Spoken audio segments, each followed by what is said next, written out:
Bien, mesdames, messieurs, bonjour à tous, bonsoir à tous. Je vous propose de prendre place. On doit avoir le quorum. Merci. Je vous précise que M. Pascal Sauge a donné procuration à Mme Lachenal, que M. Fournier a donné sa procuration à Mme Ayeb, que M. Mehdi a donné sa procuration à M. Abicher, que Mme Villary a donné sa procuration à M. Gaillard, que Mme Ali Hamad a donné sa procuration à Mme Méline, que Mme Munier a donné sa procuration à Mme Lounis, que Mme Desmond a donné sa procuration à Mme Liman, que M. Naville a donné sa procuration à M. Beauchot, que Mme Dejean a donné sa procuration à M. Gaconnet, que M. Djadel a donné sa procuration à M. Yezil-Yurt et que Mme Pradel, mais Mme Pradel est là. Après, oui, parce que tu devras partir, oui. A donné sa procuration, quand elle sera partie, à M. Borel. Et Mme Lachenal, elle est là, elle est arrivée. Je vous propose donc d'ouvrir ce conseil avec la désignation d'un secrétaire de séance. Merci Madame Lachenal. Merci. Je vous souhaite que vous approuviez, s'il n'y a pas de remarque, le PV de la séance du 8 juin. Pas de remarque sur ce PV. On peut considérer qu'il est adopté. Merci. Et puis, comme chaque fois, vous avez toutes les décisions prises en application de l'article L2122-22 du Code général des collectivités territoriales. Et si vous avez des interrogations ou des questions, la direction générale est à votre écoute. Vous comprendrez que, bien évidemment, je ne peux que souhaiter revenir de manière un peu solennelle sur les faits qui ont touché la ville d'Annemasse en fin de semaine dernière, comme près de 300 communes en France. C'est 300 communes qui ont été touchées. Du jeudi au dimanche, nous avons connu 3 nuits d'affrontements entre des groupes d'une cinquantaine de jeunes, principalement des mineurs, et la police et les services de secours. Je condamne bien sûr, et je pense que tout le monde le fait, avec la plus grande fermeté ces violences, comme tous les élus qui portent les valeurs de la République. Je me félicite de la présence nombreuse de la population aux 2 rassemblements que nous avons organisés, samedi au Perrier et lundi devant la mairie. Et vous le savez tous, l'inacceptable a été franchi avec l'incendie criminel de la maison Nelson Mandela. C'est notre maison à tous, celle des habitants du Perrier et d'ailleurs, c'est celle des associations solidaires du quartier, c'est la maison des enfants du quartier. Et c'est donc s'attaquer aux moyens qui permettent d'aller vers plus d'égalité et vers plus de droits. Je l'ai dit lors des 2 rassemblements publics de samedi et de lundi midi, et je le répète ce soir, toutes les activités qui étaient prévues pour cet été seront maintenues. Les services publics continueront à fonctionner normalement, les agents seront intégrés dans d'autres services pour continuer leur mission. C'est un engagement que j'ai pris devant la population et que nous tiendrons. La deuxième remarque, deuxième engagement que je prends, nous n'accepterons aucun renoncement ou intimidation suite à cet incendie. Nous sommes tous, et les services en particulier, totalement mobilisés au service de la population d'Annemasse. Ensemble, élus et citoyens, nous traversons cette épreuve et nous pourrons, j'en suis sûr, je l'espère, retrouver des nuits apaisées et avancer ensemble en fraternité et vers l'égalité. Dans la nuit de samedi à dimanche, notre collègue Amin Mehdi, mon adjoint, a été roué de coups par un groupe de délinquants. À sa demande personnelle, aucune communication officielle n'a été faite. En privé, nous et ses collègues lui avons témoigné notre amitié et nos vœux de bon et prompt rétablissement. Il a pris des risques, s'est mis en danger, et il a été lâchement et violemment attaqué, et des personnes proches lui ont porté assistance au nom de la ville. Nous tenons bien sûr à les remercier très sincèrement. Maintenant que cette information a été rendue publique, je tiens bien sûr à témoigner publiquement la pleine et entière solidarité de ce conseil municipal avec notre collègue dans cette épreuve. S'en prendre physiquement à toute personne est insupportable et criminel, mais la violence contre un élu ou dépositaire de l'autorité publique est une circonstance aggravante et doit être condamnée par de lourdes peines. C'est pour ça que j'encourage Amine à porter plainte très officiellement. Le temps de la justice s'ouvre et nous, élus, accordons notre confiance dans ce garant de l'État de droit pour que les responsables de cette attaque soient identifiés et condamnés. Les mois suscités par ces 4 nuits difficiles ne doivent pas être la porte ouverte à toutes sortes de débordements et de manipulations politiques qui ne font que nourrir la colère et se repaître de l'odeur de la poudre. Tout ceci doit cesser le plus rapidement possible. Nous sommes en responsabilité et les habitants que nous représentons méritent toute notre attention et attendent de nous l'exemplarité. Madame Yezil, membre du groupe minoritaire Génération Annemasse, a publié une lettre ouverte à mon intention. C'est un condensé de propos mensongers et diffamatoires. La violence contre les élus est aussi une violence verbale. Les intérêts politiciens, quels qu'ils soient, n'excusent pas tout. Une plainte en diffamation sera déposée très rapidement contre l'autrice de ce courrier. Je ne répondrai donc pas ici à ce courrier scandaleux. Ce sera à la justice de juger. Des commerçants d'Annemasse ont également été ciblés, en particulier par des groupes de voleurs. Le magasin Lacoste, le point tabac de Château-Rouge, Optique 2000, qui heureusement où les locaux ont résisté. Et la présence de la police a été très efficace. La ville d'Annemasse continuera de les assister dans la sécurisation urgente de leurs établissements et dans leur démarche pour être indemnisés. Je tiens très sincèrement à remercier les citoyennes et les citoyens, notamment du quartier du Perrier, qui se mobilisent pour que notre ville retrouve la voie de la tranquillité. Au nom de la ville d'Annemasse, je remercie l'ensemble des élus et des agents publics et privés qui ont été mobilisés toutes ces dernières nuits. Un salut de gratitude particulier à 2 adjoints, Éric Minkela dans son rôle d'adjoint à la tranquillité publique et Pascal Sauge dans son rôle d'adjoint d'astreinte ce week-end-là, qui m'ont assisté en permanence dans cette crise. Je remercie les agents des services municipaux, tous mobilisés, et fortement mobilisés, à n'importe quelle heure. Je remercie la police municipale qui a été très présente, même si elle n'a aucun rôle à jouer lors d'émeutes de ce genre. Je remercie la police nationale qui, malgré des effectifs limités, a été au maximum de ses possibilités. Je remercie le SDIS et les services préfectoraux pour leur intervention de terrain et leur professionnalisme dans des missions de grande difficulté. Personne aujourd'hui ne peut prendre la responsabilité de mettre de l'huile sur le feu. Les propos inconsidérés, violents sur les réseaux sociaux ou ailleurs sont inacceptables. Parce que nous avons besoin de calme, parce que nous avons besoin de travailler ensemble pour l'avenir du quartier du Perrier et pour notre ville, j'appelle à la responsabilité républicaine et au dialogue constructif. Et je le redis, parce que j'ai confiance, vive Annemasse, vive la République, vive la France. Voilà la déclaration que je tenais à faire. En accord, puisqu'on s'est concerté, et c'est normal dans une situation de ce genre, avec le leader de la minorité, je donne la parole, et ce sera la seule parole, je donne la parole à Maxime Gaconnet.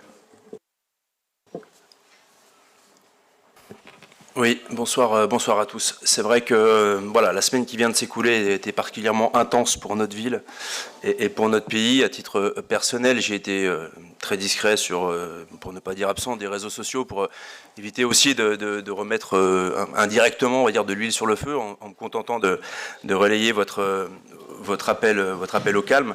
Ce qu'on vit aujourd'hui est parfaitement dramatique et je ne voudrais pas que à cause de ce que vous avez cité, d'une lettre ouverte ou de communiqué de tierces personnes, on s'éloigne du débat de fond, qui est ni plus ni moins de la colère de la jeunesse qui s'exprime chez nous, parce qu'en fait, on a souvent pointé du doigt l'événement terrible qui est arrivé avec la mort de ce jeune homme. Mais il ne faut pas oublier que quelques mois précédemment, il y a eu des événements festifs qui étaient ni plus ni moins que la Coupe du Monde de football, et où on a eu, dans un degré moindre, j'en conviens, des tirs de mortier vis-à-vis de nos policiers, ou déjà d'un magasin cambriolé qui était en l'occurrence la Bamboula. C'est vrai que là-dessus, ça doit nous interroger, nous ici au niveau local, mais également au niveau national.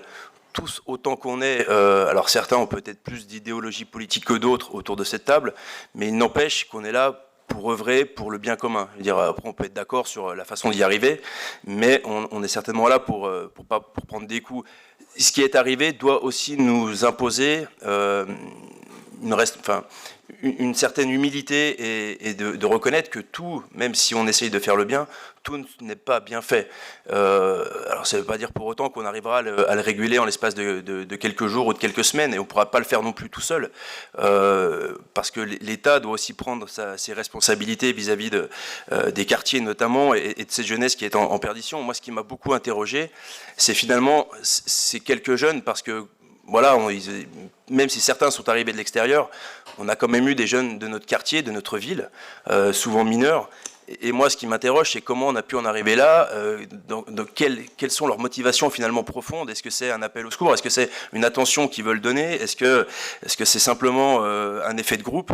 Mais ce qui m'étonne, c'est qu'on ne soit pas capable d'identifier 30 jeunes mineurs de notre ville, que ce soit d'ailleurs à travers l'école, que ce soit à travers les associations, que ce soit à travers la maison Nelson Mandela, pourquoi pas aussi. Mais c'est vrai que moi, ce qui m'a beaucoup étonné, c'est finalement cette facilité qu'ont eu ces jeunes à se regrouper et à détruire une partie des biens de notre ville. Moi, j'entendais des élus de haut rang, enfin en tout cas nationaux, qui disaient qu'il y avait une victoire politique de l'exécutif parce qu'il n'avait pas déclaré l'état d'urgence. J'ai été effaré d'entendre ça, puisque je me dis, quelle victoire politique peut-on tirer d'une semaine d'émeutes en France, si ce n'est le fait que d'un constat d'échec de notre politique de la ville. Nous aussi, on remercie bien sûr les forces de l'ordre et tous les agents qui ont pu se mobiliser pour éviter de continuer dans les dégradations et de faire en sorte qu'il y ait un minimum de maintien de l'ordre. Mais vous savez, je l'ai beaucoup évoqué ici, notamment avec le turnover de la police municipale. On a perdu quelque chose qui est le lien entre la police et notre population. Et que ce soit la police nationale, voire la police parfois municipale, on a souvent évoqué les polices de proximité. Il n'empêche que quand on connaît, les policiers connaissent les jeunes et vice-versa, il peut se créer un lien de confiance, d'échange, et sans forcément de défiance mutuelle. Vous évoquez aussi les réseaux sociaux. On va être très clair, aujourd'hui c'est la plaie de notre pays. On n'est pas maître du tout des réseaux sociaux. Aujourd'hui, moi je suis très inquiet pour l'avenir. Alors certains, en France, on a souvent le chic d'oublier ce qui nous fait mal. Je veux dire, les émeutes de 2005, bon voilà, ça a tenu quelques mois. Celles de 2017 également. Là, on n'en parle déjà quasiment plus. Enfin, on n'en parle plus. En tout cas, on était tous sur nos téléphones pour voir les journaux le matin, pour voir ce qui avait été cassé, détruit ou autre.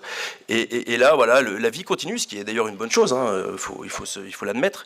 Mais il ne faut pas oublier ce qui s'est passé. Et je pense sincèrement que à chaque fois mettre les choses sous le tapis, en se disant, bon, ben, on a gagné quelques mois, quelques années, c'est voué à aller de mal en pis, parce que la prochaine fois, ce sera simplement une demande ou un jeu sur un réseau social d'aller détruire un commerce ou détruire une mairie juste parce que c'est drôle et parce que ça fait des likes et des buzz.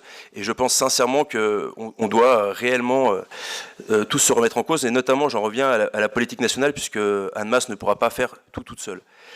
Pour en revenir au local, on avait des points de vue différents sur la politique du quartier lors de notre dernière campagne municipale. En tout cas, je reste, mais le groupe également, on reste ouvert aux échanges, pas forcément ici autour de cette table au sein du conseil municipal, pour trouver vraiment toutes les solutions adaptées pour essayer d'apaiser en tout cas et de répondre autant que tel à la demande réelle et profonde de nos jeunes qui, on va être très clair, sont parfois en déshérence. Voilà ce que je voulais dire, en tout cas compléter par rapport à tout ce qui a été dit par rapport à votre adjoint. C'est vrai que ce qui lui est arrivé est dramatique et je crois surtout ce qui est dramatique, c'est qu'il a été ciblé parce qu'il était maire adjoint. Et je remercie également moi tous ceux qui étaient à ses côtés pour le sauver et peut-être d'une fin plus tragique et dramatique. Après, il y a eu beaucoup d'émoi, de colère, certainement, et de frustration parce que des choses qui sont dites au sein de votre groupe, tout le monde ne peut pas le savoir, notamment le fait de la discrétion, même si on aurait pu bien évidemment s'en douter. Mais c'est vrai que quand on fait un rassemblement le lundi midi en soutien aux élus qui ont été molestés, voire agressés chez eux, comme le maire de la Île-et-Roses, c'est vrai que certains peut-être s'attendaient à ce qu'on évoque le cas d'Amin Mehdi. Voilà. Après, il a voulu la discrétion, qui finalement n'en est plus une. Et aujourd'hui, il ne faudrait pas que ce qui a été écrit, dit ou autre chose, même si c'est, à mon avis, c'était pas ni le moment ni le lieu et que ça a été fait sous le coup de l'émotion. Il ne faut pas oublier les problèmes profonds de ce qui a été fait et les solutions qu'on doit trouver tous ensemble. Merci, je vous remercie pour cette déclaration. Je partage ce que vous avez dit concernant le débat national. Je pense qu'on n'échappera pas à un débat sur le rôle de la police, sur le lien entre la police et la population. Et je suis de ceux qui, dès demain d'ailleurs, une réunion des maires des villes moyennes à laquelle je participerai pendant une partie de la journée, où on établira les grands thèmes de réflexion nationaux que l'on souhaite mettre en place, et beaucoup soutiendront le retour à la police de proximité, qu'on paye cher aujourd'hui. Je crois qu'on aura l'obligation de débattre de ce qui gangrène nos quartiers, qui est le trafic de stupéfiants, il faut bien le dire, et qui crée non seulement de l'insécurité, mais qui crée une vision de la société et une vision du gain tout à fait anormal.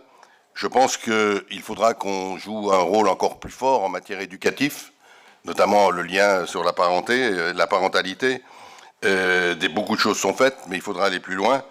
Et puis, je crois, et je l'ai dit, et je l'ai transmis déjà en haut lieu, je crois que il faut bien le dire, on a réussi à peu près. On a réussi le hard, c'est-à-dire qu'on a réussi à transformer les quartiers, à leur donner une vision agréable. Le quartier du Perrier, les habitants le disent, il est plutôt beau. Et c'est vrai dans d'autres lieux. Par contre, on n'a pas réussi ce qu'il y a autour, ce qu'il y a dedans plutôt. Et je crois qu'il faudra que l'on renforce notre rôle commun, c'est l'appel aux citoyens, le rôle des associations, et qu'il nous faudra, et c'est là l'appel que l'on fait au national, mais pas qu'au national, au département et à la région, oui aux investissements, c'est bien, vous nous aidez, mais oui aussi au fonctionnement, au crédit de fonctionnement, pour avoir plus d'éducateurs, pour avoir plus d'éducateurs de rue, pour avoir plus de partenaires sociaux, pour avoir plus d'animateurs, pour avoir des possibilités davantage. Et là, les collectivités, je vous remercie de l'avoir dit, ne le feront pas seules. Je voudrais et en terminer par là, rappeler très vite 3 niveaux d'intervention que j'ai proposés dans une intervention, mais que je redis ici. Il y a l'immédiat. L'immédiat, c'est ce que l'on fait, c'est la sécurisation, c'est le travail, notamment faire que pendant cet été, tout ce qui a été prévu, et notamment l'accueil des enfants et d'une partie des adolescents en nombre, et c'est prévu, soit réellement fait. Voilà, il n'y a aucune raison qu'ils payent pour ceux qui ont cassé.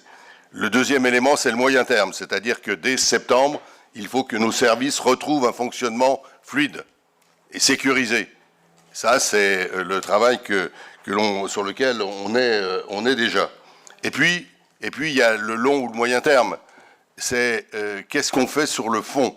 Et là, je vous rejoins et j'appelle à la plus grande discussion qu'on peut avoir, bien sûr, avec vous, mais aussi avec les citoyens et habitants du quartier et au-delà, avec le tissu associatif, pour définir les meilleurs moyens d'action sur un quartier de ce genre, sur la volonté de dire que nous sommes tous des citoyens à égalité et que nous allons pouvoir travailler ensemble. Et je pense qu'avec les propos du président de la République sur les moyens qui seront donnés, propos annoncés hier quand il a reçu les maires, mais j'étais invité mais je n'ai pas pu y participer, ces propos sont sur ce point-là intéressants par la forme des crédits qu'ils vont débloquer et puis aussi par la capacité que l'on aura de travailler très vite et on se donnera des objectifs, y compris dans le temps, à une reconstruction, à des réaménagements. Le quartier doit retrouver très vite non seulement la tranquillité et la sérénité, ça on y travaille tout de suite, mais aussi un aspect agréable et où chacun peut trouver sa place. Voilà, je pense que nous sommes dans un moment particulier où on a besoin de se serrer les coudes au-delà de nos différences, parce que nous sommes des républicains, et ça c'est un élément essentiel, et je crois que nous avons les uns et les autres, ou presque, travaillé dans ce sens-là. Je vous remercie, Monsieur Gaconnet, de votre déclaration. Et je vous propose de passer à l'ordre du jour. Le premier point de l'ordre du jour, vous voyez, on redescend sur des choses, voilà, c'est normal, c'est ça, c'est la vie. On n'a pas le droit de parole. Comme ça, c'est la vie. On en discutera d'un autre, mais y compris, M. Gaconnet l'a dit, on en discutera dans d'autres lieux. Aujourd'hui, toute parole qui ne va pas dans le même sens est une parole qui met de l'huile sur le feu. Donc moi, je préfère qu'on se dise des choses Non, on ne met pas de l'huile sur calmement. le feu, monsieur le maire. Non, non, non. Non, non. Là, Pour l'instant, j'ai pas de... Vous nous bâillonnez, c'est pas pareil. Vous nous bâillonnez, c'est pas pareil. Vous nous donnez pas la parole. C'est inadmissible.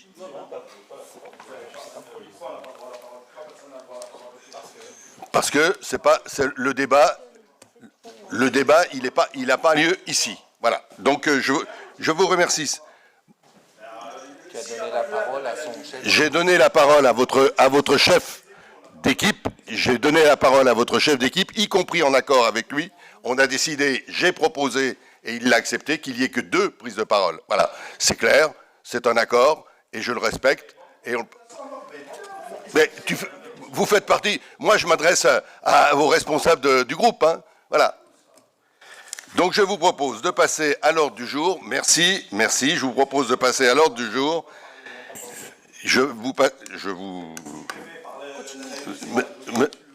On peut... Mais il est coupé le micro. Il est coupé le micro. Il est coupé le micro. Je vous propose de passer à la première délibération. Bien sûr, je suis malhonnête, je suis tout ce que vous voulez. Et je pense...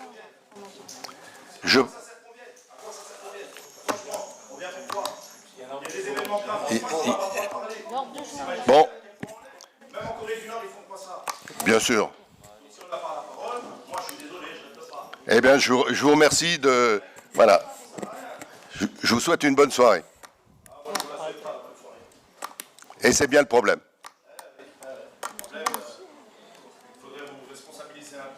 Bien sûr. Ça vous